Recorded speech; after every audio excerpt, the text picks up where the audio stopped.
ధాన్ మీడియాకి స్వాగతం. నా పేరు సుమ. ఆచంట మండలంలో ఇసుక దోపిడీ. పశ్చిమ గోదావరి జిల్లా ఆచంట మండలంలో ఇసుక మట్టి మాఫియాదారులు చెలరేగిపోతున్నారు. నిషేధిత నదీ గర్భాన్ని సైతం వదలడం లేదు.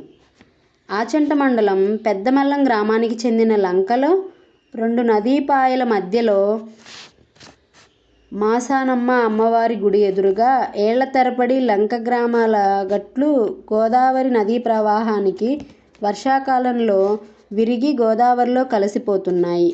అలా గోదావరి నది గర్భంలో ఏర్పడిన ఇసుక తిన్నెలను గతంలో రైతుల పేర్లపై ఉండడంతో వారి పేర్లు చెబుతూ ఇసుక దోచుకుంటూ ఇసుక మాఫియాదారులు రెచ్చిపోతున్నారు.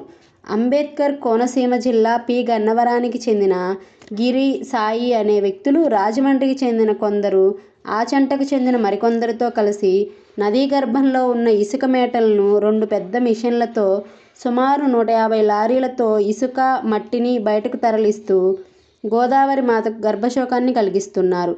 వారు మాత్రం కోట్లకు పడగలెత్తుతున్నారు. అనుమతులు నిషేధమైన ఈ ఇసుక మట్టి బకాసురులకు అధికార పార్టీ నాయకులు అండ ఉండడం వల్ల నియంత్రించాల్సిన అధికారులు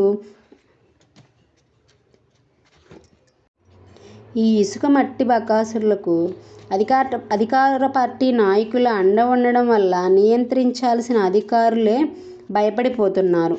మైనింగ్ అధికారులు, రెవెన్యూ అధికారులు, ఇరిగేషన్ అధికారులు ఈ మాఫియాను నియంత్రించడం వారిచ్చే లక్షలాది రూపాయల లంచాల మత్తులో మునిగి తేలుతున్నారన్న విమర్శలు వినిపిస్తున్నాయి. ఇప్పటికైనా పశ్చిమ గోదావరి, అంబేద్కర్, కోనసీమ జిల్లాల రెవెన్యూ, పోలీసు అధికారులు ప్రత్యేక దృష్టి పెట్టి ఈ మాఫియాపై చర్యలు తీసుకొని అరికట్టాలని పర్యావరణ ప్రేమికులు కోరుతున్నారు. ధన్యవాదములు.